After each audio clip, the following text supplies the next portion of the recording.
Okay, Assalamualaikum warahmatullahi wabarakatuh. Selamat sejahtera, apa khabar? Okay, bertemu lagi bersama Cikgu dalam sesi PPR Sains KSSM tingkatan 4. Jadi itu apa yang kita akan belajar pada hari ini. Kita masih lagi berada dalam tema 4 iaitu tenaga dan kelestarian hidup dalam pembelajaran 11.0 daya dan gerakan. Standard kandungan dalam daya dan gerakan kita dah bincang pada minggu lepas. Kita ada 4 standard kandungan, tetapi untuk hari ini kita akan fokuskan kepada standard kandungan 11.3 iaitu pecutan graviti dan jatuh bebas. Okay, yang mana dalam pecutan graviti dan jatuh bebas ni kita ada 3 standard pembelajaran. Okay, tetapi 2 daripadanya kita akan sambung secara PDPC secara bersemuka nanti ya. Okay, jadi apa dia standard pembelajaran yang kita akan bincangkan? Okay, jadi untuk hari ini kita akan tengok 11.3.1 iaitu menjalankan eksperimen untuk menentukan nilai pecutan graviti bumi ataupun simbolnya G kecil.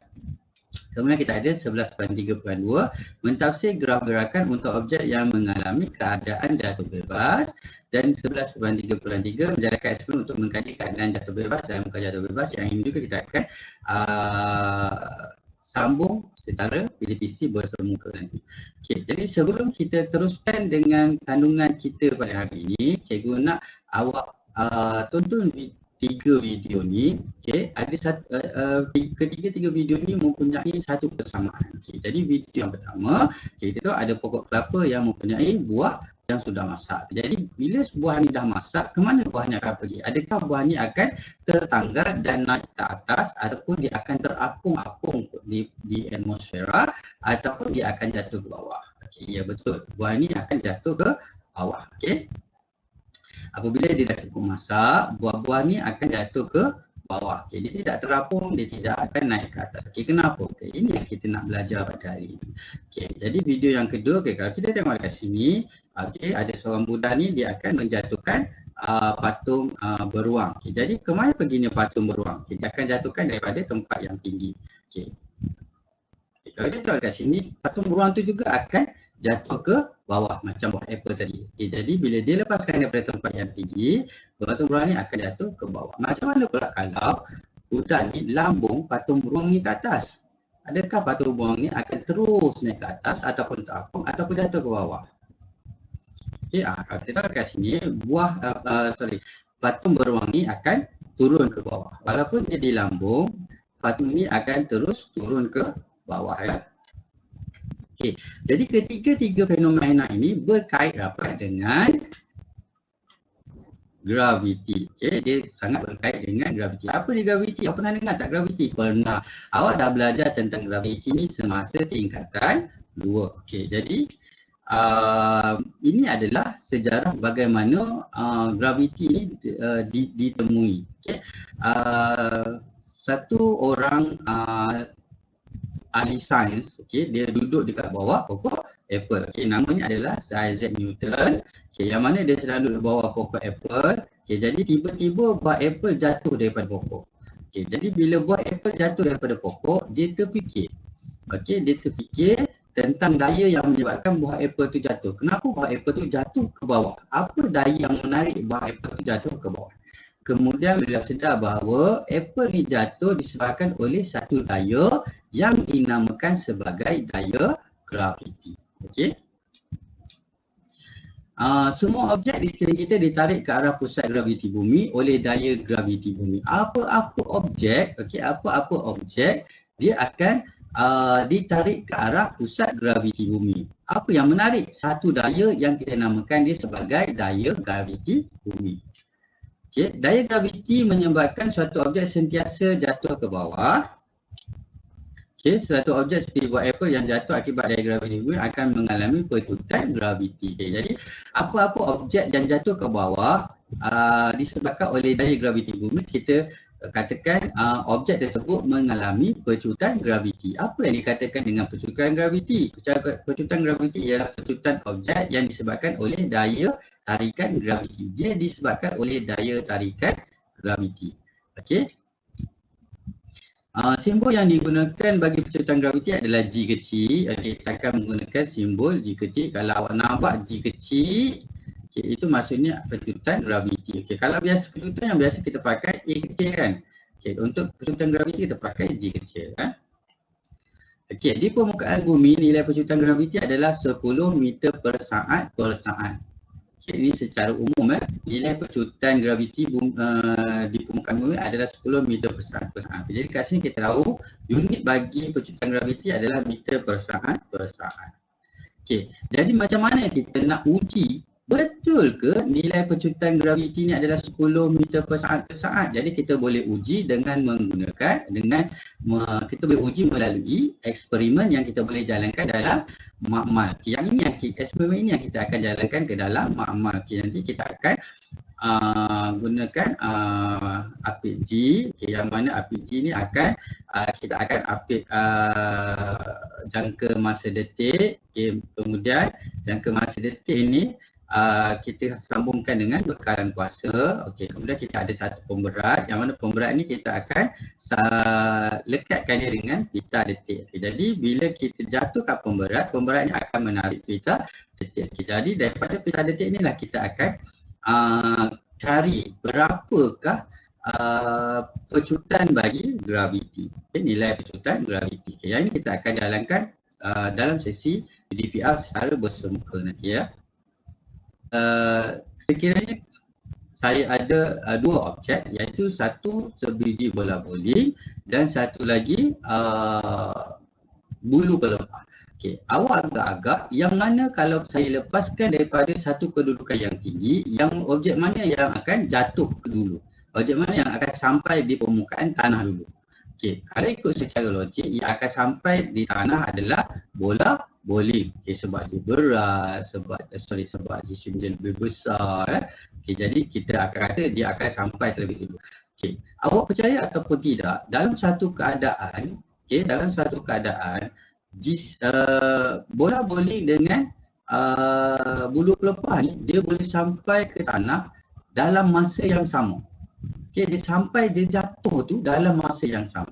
Jadi ini perkara yang kedua yang kita akan belajar pada hari ini. Jadi kita sebelum kita teruskan, kita tengok video dulu. Ini video kita. Kalau kita tengok, kita ada bola bowling dan juga kita ada bulu pelepah. Kita naikkan pada satu kedudukan yang sama, kedudukan yang tinggi. Kemudian kita akan lepaskan. Apa yang berlaku? Yang mana yang akan jatuh dulu?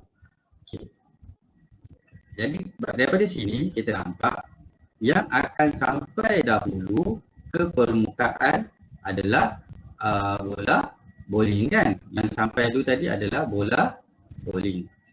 Tapi cikgu cakap tadi, dalam satu keadaan bola bowling dengan bulu pelepah ni boleh jatuh sama, betul tak? Jadi macam mana dia boleh jatuh sama? Kita teruskan.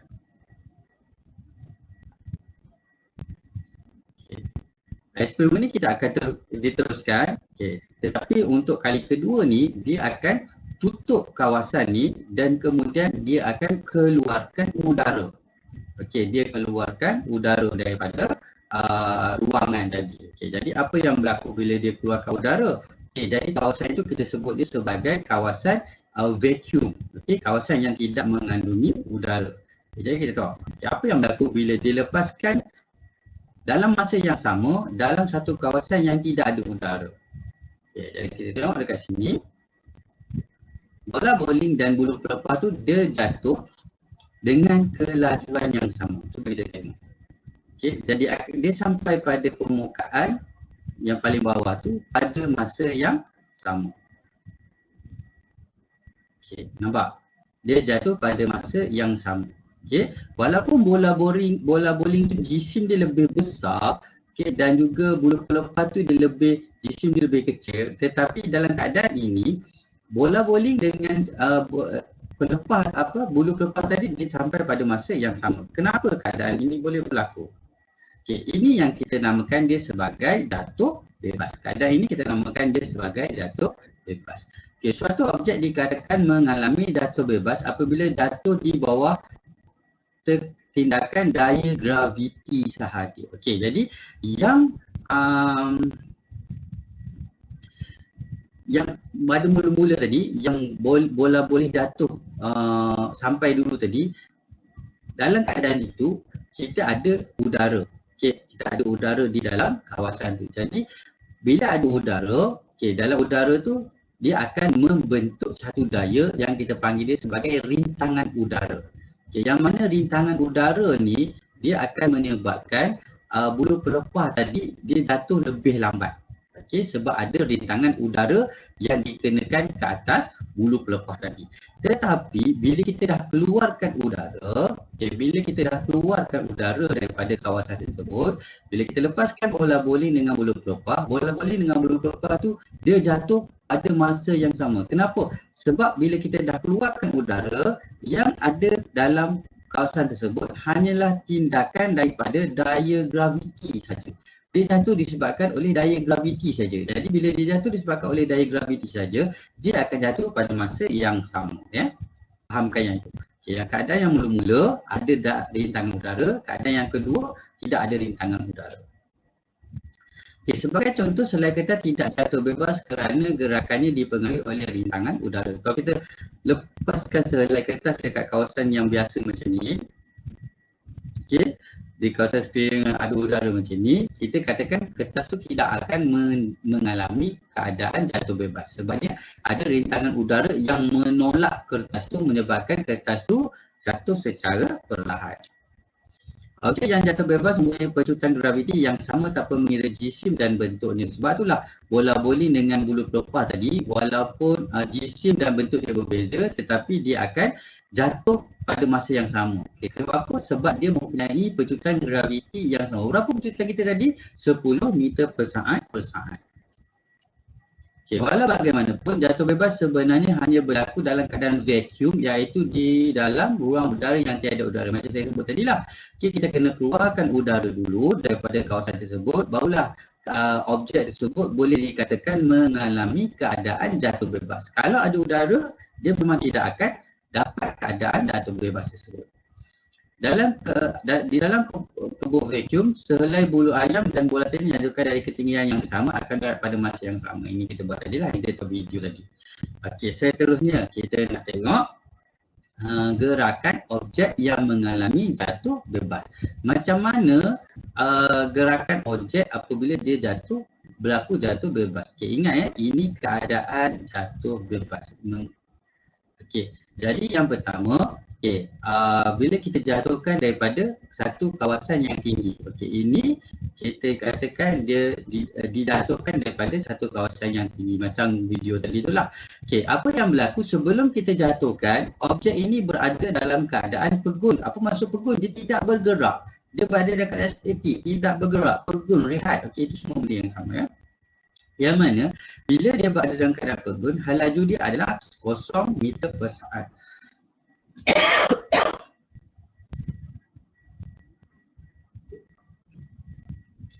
0 meter per saat. Jadi bila bola ini dilepaskan, bola ini akan jatuh ke bawah. Semakin lama dia ke bawah, hal laju dia akan bertambah. Semakin dia jatuh ke bawah, semakin bertambah hal laju dia.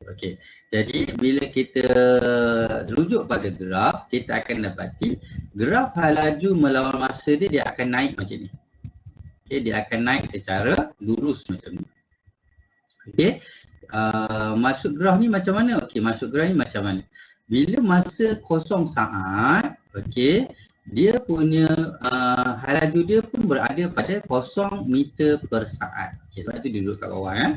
Sebelum dilepaskan, hal laju objek adalah sifar. Kemudian objek berada dalam keadaan pegun. Ini kita sebut tadi lah. Jadi bila kita dah lepaskan, hal laju objek akan bertambah secara seragam. Jadi dia akan bertambah. Hal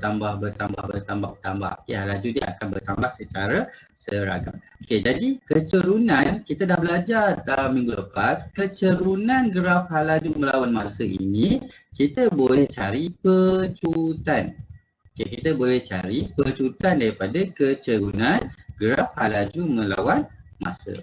Pecutan ini dikenali sebagai pecutan graviti. Jadi bila kita buat eksperimen nanti, kita akan dapat satu graf macam ni. Daripada graf macam ni, kita boleh cari pecutan daripada graf ni. Macam mana kita cari pecutan dia? Kita cari kecerunan graf ini. Jadi pecutan yang kita dapat dari sini kita akan kata kita akan sebut sebagai pecutan graviti. Okey, ini adalah graf laju melawan masa. Macam mana pula dengan graf sesaran melawan masa? Apa yang berlaku? Okey, jadi mula-mula sebelum dilepaskan sesaran objek adalah sifar. Okey, jadi dia akan duduk dekat sini.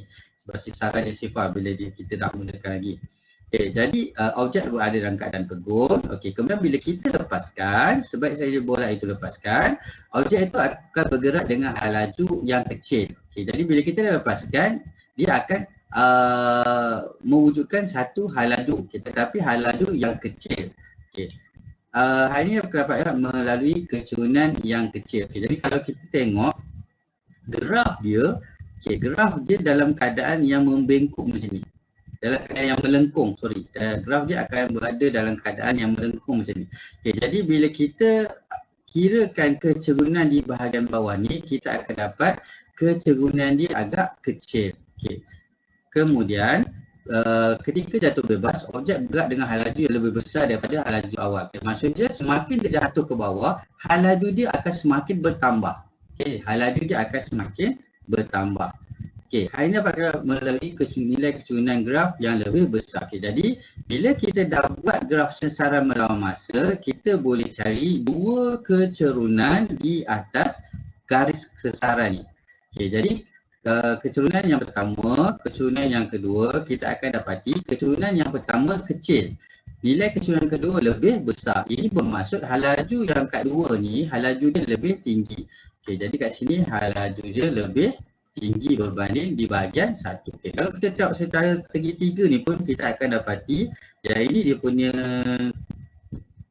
garisan dia lebih landai, yang ini dia lebih cerun. Okay, yang ini dia lebih cerun. Okay, jadi kita akan dapat dua graf.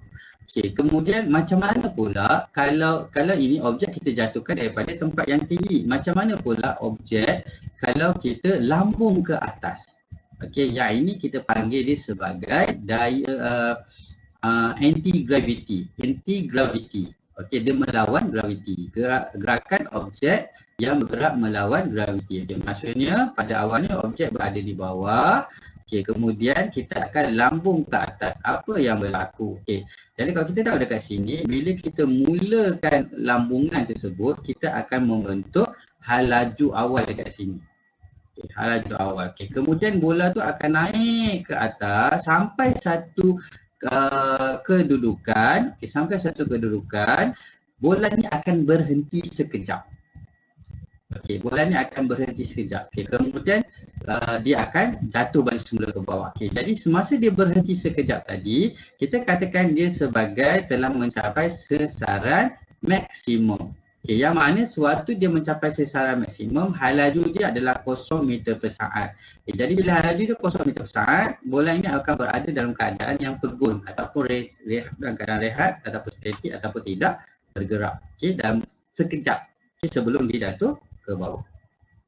Okay, kita tengok graf hal laju melawan masa. Okay, yang pertama, apabila objek dilontar ke atas, objek mula bergerak dengan hal laju V meter per saat. Okay, maksudnya bila kita mula lontar, hal laju bola tu sangat tinggi.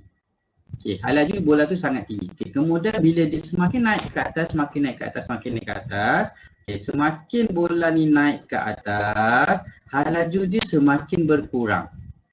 Okay, katalah kat sini 10, katalah contoh 10 meter per saat. Okay, kemudian semakin dia naik ke atas, dia akan jadi 9 meter per saat, 8 meter per saat, sampailah ke atas dia akan jadi 0 meter per saat. Hal laju dia berkurang. Okay, jadi apabila dia bergerak, apabila dia masa bertambah, semakin masa bertambah, semakin hal laju dia berkurang.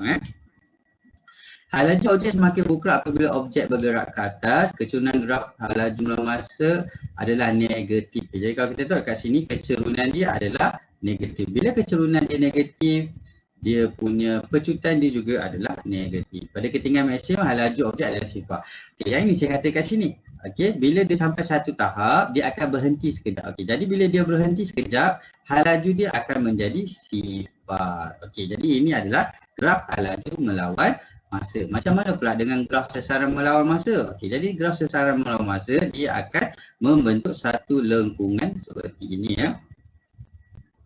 Okey, jadi yang pertama sebaik saja sebaik saja objek dilontar ke atas, objek bergerak dengan laju v meter per saat pada masa yang sama, setelah objek berubah dengan cepat. Okey, kalau kita tengok dekat sini, dia bergerak dengan laju yang tinggi. Bila dia bergerak dengan laju yang tinggi, sesaran dia pun akan menjadi cepat. Sesaran dia akan berubah dengan cepat. Okey, dia akan cepatlah dia bergerak. Okey, kemudian semakin lama laju dia semakin perlahan. Jadi bila laju semakin perlahan, perubahan sesaran juga akan jadi semakin kecil. Objek bergerak ke atas dengan laju yang semakin berkurang. Okey, apabila dia mencapai sesaran maksimum, dia akan berhenti sekejap, dia akan membentuk laju sifar. Objek akan berhenti untuk masa ketiga sebelum jatuh semula ke bawah.